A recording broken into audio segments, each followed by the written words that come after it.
ভারতের মধ্যযুগীয় ইতিহাসে এটা আমাদের প্রথম ক্লাস। আমরা একই রকমভাবে কোশ্চেন অ্যান্সারের মাধ্যমে এই মধ্যযুগের প্রত্যেকটা অধ্যায়কে, প্রত্যেকটা টপিককে খুব ভালোভাবে কভার করব, যাতে তোমাদের পরীক্ষাতে কোনো রকম কোনো সমস্যা না হয়। তো আমরা প্রথম প্রশ্ন শুরু করব। প্রথম প্রশ্ন হলো, ভারতে প্রথম কারা সফলভাবে মুসলিম আক্রমণ করেছিল? তো ভারতে আরবেরা সবার প্রথম মুসলিম আক্রমণ করেছিল।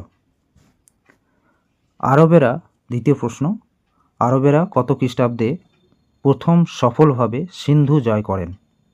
তো আরবরা 712 খ্রিস্টাব্দে সফলভাবে সিন্ধু প্রদেশ জয় করেছিলেন। সিন্ধু বিজয়ের নেতৃত্ব কে দিয়েছিলেন? সিন্ধু বিজয়ের নেতৃত্ব দিয়েছিলেন মোহাম্মদ বিন কাসিম। মোহাম্মদ বিন কাসিম। আরবদের আক্রমণের সময় সিন্ধুর হিন্দু রাজা কে ছিলেন? অর্থাৎ আরবরা যখন সিন্ধু প্রদেশ আক্রমণ করেছিল তখন হিন্দু রাজা সেখানে কে ছিল? তো সেখানে হিন্দু রাজা ছিলেন দাহির। দাহির। আরবদের সিন্ধু বিজয়ের বিস্তারিত ইতিহাস কোন গ্রন্থ থেকে আমরা জানতে পারি? তো এটি আমরা জানতে পারি চাচনামা গ্রন্থ থেকে।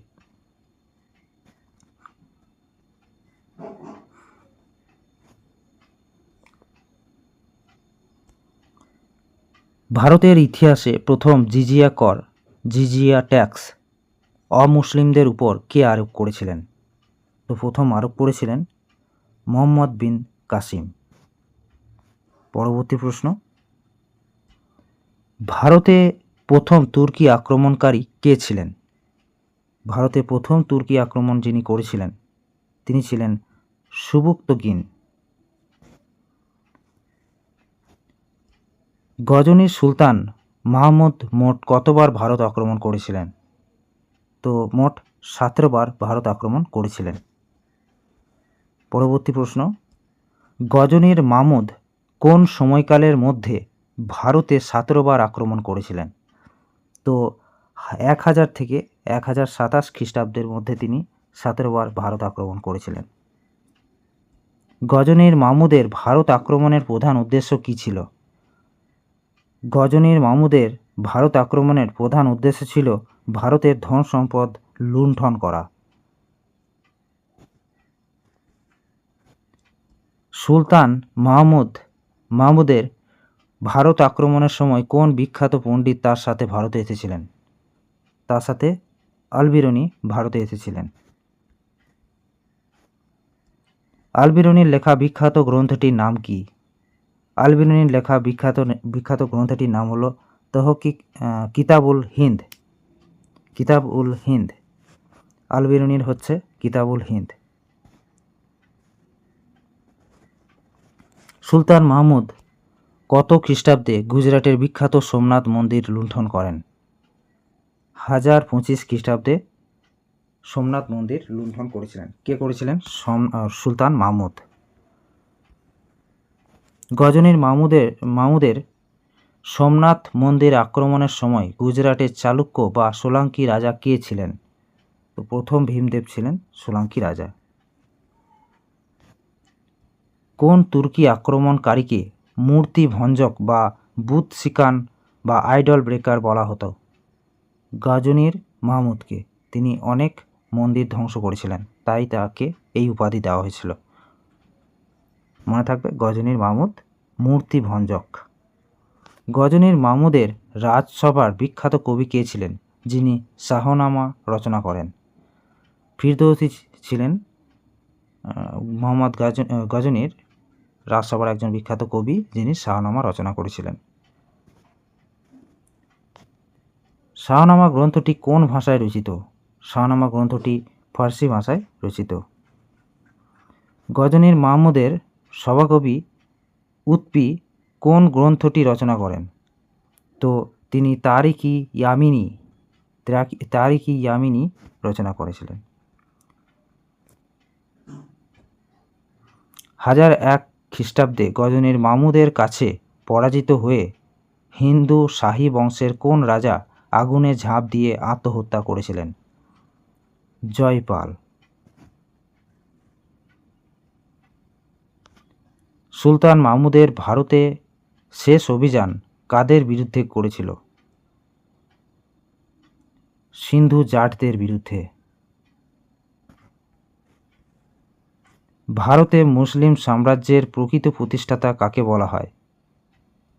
মোহাম্মদ ঘুরিকে।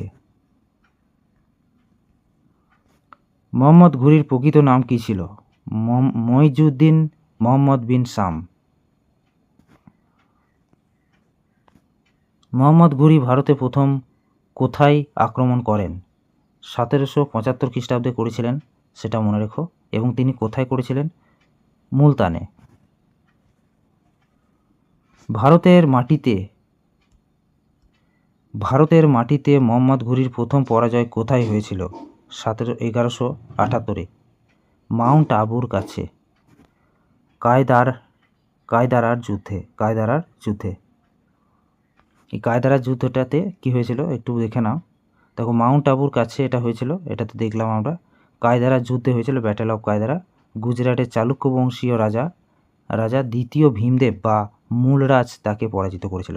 কে তাকে পরাজিত করেছিল? মূলরাজ, ঠিক আছে, বা দ্বিতীয় ভীমদেব তাকে পরাজিত করেছিল। ঠিক আছে, কোথায়? গুজরাটের চালুক্য বংশীয় রাজা ভীমদেব। কোথায়? মাউন্ট আবুর কাছে। তরাইনের প্রথম যুদ্ধ কত খ্রিস্টাব্দে সংঘটিত হয়? তরাইনের প্রথম যুদ্ধ সংঘটিত হয় 1191 খ্রিস্টাব্দে। এটা স্টার মার্ক করো, ভেরি ভেরি ইম্পর্ট্যান্ট। তরাইনের প্রথম যুদ্ধে কে জয়লাভ করেন? প্রথম যুদ্ধে জয়লাভ করেছিল পৃথ্বীরাজ চৌহান। এটাও ভেরি ভেরি ইম্পর্ট্যান্ট, এটাও কিন্তু ভীষণ গুরুত্বপূর্ণ। ঠিক আছে, তারপর পৃথ্বীরাজ চৌহান কোন রাজবংশের শাসক ছিলেন? পৃথ্বীরাজ চৌহান কোন রাজবংশের শাসক ছিলেন? তিনি ছিলেন চৌহান বংশের শাসক। বিখ্যাত মহাকাব্য পৃথ্বীরাজ রাসো কে রচনা করেন? পৃথ্বীরাজ রাসো রচনা করেছিলেন চাঁদ বরদাই। এটাও খুব ইম্পর্ট্যান্ট, ভীষণ ইম্পর্ট্যান্ট। তরাইনের দ্বিতীয় যুদ্ধ সেকেন্ড ব্যাটেল অফ তরাইন কত খ্রিস্টাব্দে সংঘটিত হয়েছিল?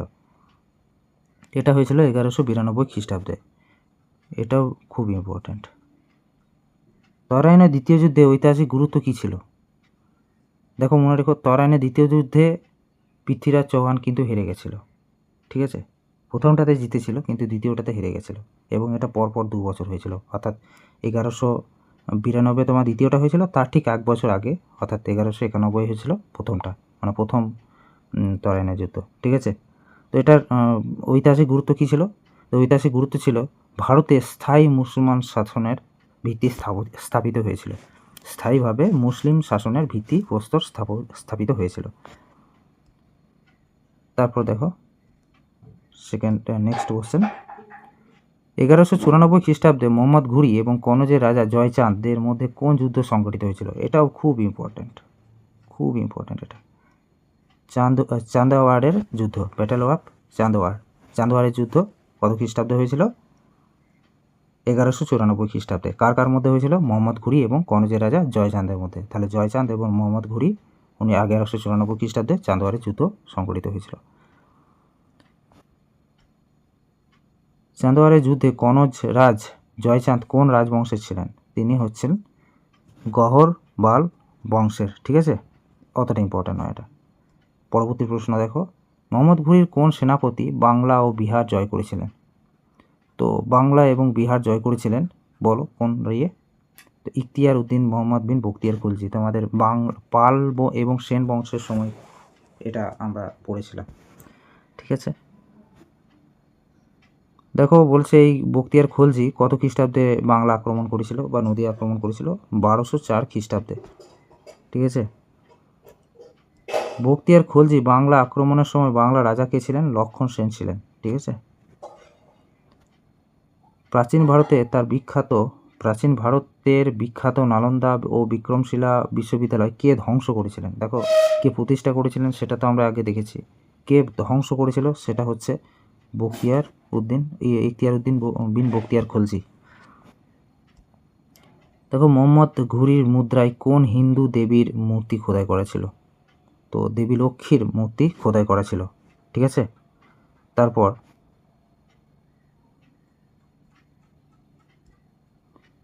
মোহাম্মদ ঘুরিকে কত খ্রিস্টাব্দে হত্যা করা হয়? মোহাম্মদ ঘুরিকে কত খ্রিস্টাব্দে হত্যা করা হয়েছিল? 1206 খ্রিস্টাব্দে,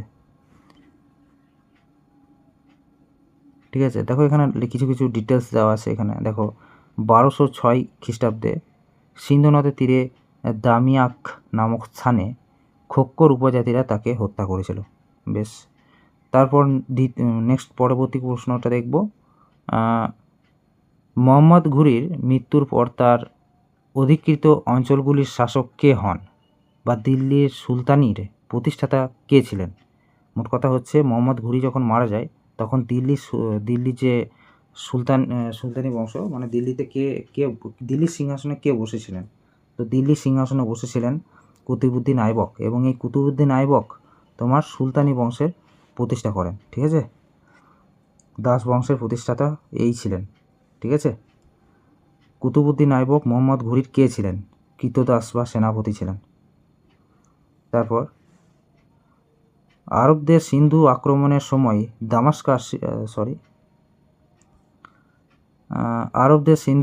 সময় দামাস্কাসের সিরিয়ার খলিফা কে ছিলেন? প্রথম আল ওয়ালিদ। ইম্পর্টেন্ট নয়, পড়া দরকার নেই। গজনী রাজবংশের অপর নাম কী ছিল? ইয়ামিনী বংশ। ঘুরি রাজবংশ আফগানিস্তানের কোন দুটি সাম্রাজ্যের মাঝখানে একটি ছোট্ট পাহাড়ি রাজ্য ছিল? ঘুরি রাজবংশ আফগানিস্তানের কোন দুটি সাম্রাজ্যের মাঝখানে একটি ছোট্ট পাহাড়ি রাজ্য ছিল? তো গজনী এবং সেলুজুক এর মাঝখানে। এটাও ইম্পর্টেন্ট নয় অতটা। বখতিয়ার খলজি বাংলা জয়ের পর তার রাজধানী কোথায় স্থাপন করেন?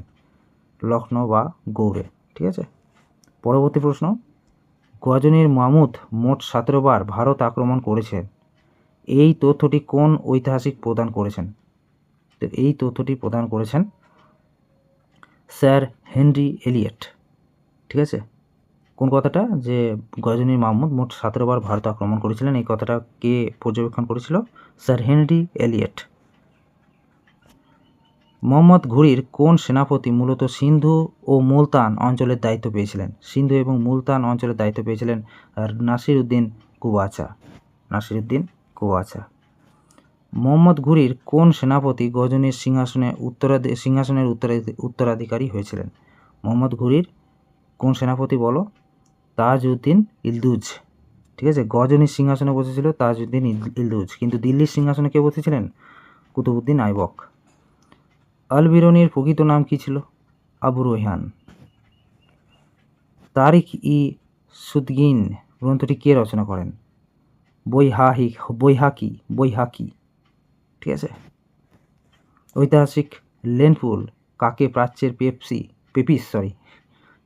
পেপিস বলে অভিহিত করেছেন? প্রাচ্যের পেপিস বলে অভিহিত করেছেন বৈহাকিকে, ঠিক আছে। দেখো এখানে কি বলেছে, কিসের জন্য এই উপাধিটা দিয়েছিল? সে খুব সুন্দর নাকি ডায়েরি লিখত, ঠিক আছে। তারপর দেখো, গজনীর মাহমুদ কোন অঞ্চলকে তার আক্রমণের প্রধান ঘাঁটি বানিয়েছিল?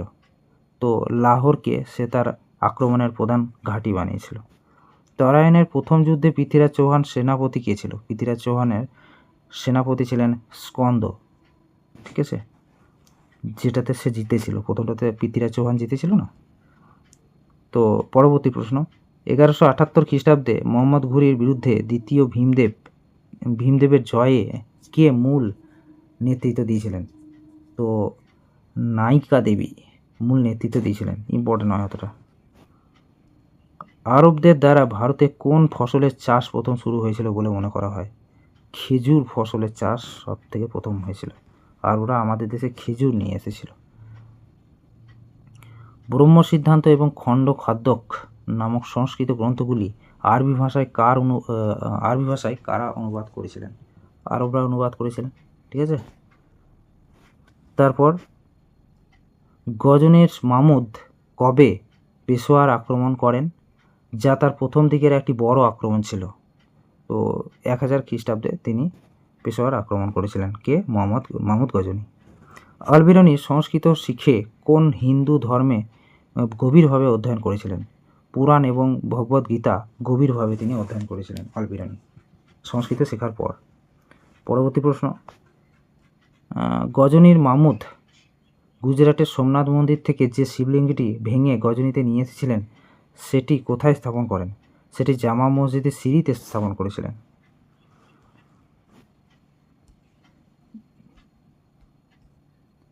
দেখো পরবর্তী প্রশ্ন আমরা দেখব, তরাইনা দ্বিতীয় যুদ্ধে পৃথ্বীরাজ চৌহানকে বন্দী করার পর কোথায় নিয়ে যাওয়া হয়েছিল বা হত্যা করা হয়েছিল বলে ঐতিহাসিকরা মনে করেন? দেখো উপরের সবকটি সম্পর্কে মতভেদ আছে, তো এখানে এইটা তিনটেই এটা অতটা ক্লিয়ারভাবে বলা যায় না উত্তরটা। বখতিয়ার খলজির আক্রমণে ধ্বংস হওয়ার আগে নালন্দা বিশ্ববিদ্যালয়ের বিশাল গ্রন্থাগারের নাম কী ছিল? বখতিয়ার খলজি তো নালন্দা বিশ্ববিদ্যালয়কে ভেঙে দিয়েছিল, তো ভাঙার আগে সেখানে যে বিখ্যাত একটা গ্রন্থাগার ছিল, লাইব্রেরি ছিল, তার নামটা কী ছিল? তার নাম ছিল ধর্মগঞ্জ। কী নাম ছিল? ধর্মগঞ্জ। ঠিক আছে, তো এই ছিল আমাদের 60টি কোশ্চেন। এই 60টি কোশ্চেনের মধ্যে তোমরা কতগুলো জানলে, মানে জানতে আগে থেকে, সেটা একটু আমাকে জানিও, আর কতগুলো নতুন শিখলে সেটাও আমাকে জানিও। ঠিক আছে, তো এইভাবেই তোমরা আমার সাথে সাথে মধ্যযুগটাকেও কমপ্লিট করে নাও। যেভাবে আমরা প্রাচীন ভারতের ইতিহাসটাকে পড়লাম, ঠিক একই রকমভাবে আমরা মধ্যযুগীয় ইতিহাসটাকেও আমরা কমপ্লিট করে নেব। ঠিক আছে, তো চিন্তার কোনো কারণে ধীরে ধীরে পড়াশুনো করতে থাকো, এবং ঠিক পড়াশোনা যদি ঠিক রাখো, ঠিক একদিন সফলতা তোমরা অবশ্যই পাবে। ধন্যবাদ, দেখা হচ্ছে পরবর্তী ভিডিওতে। একটা লাইক করে দিও যাওয়ার আগে, আর সাবস্ক্রাইব করে নিও। ঠিক আছে।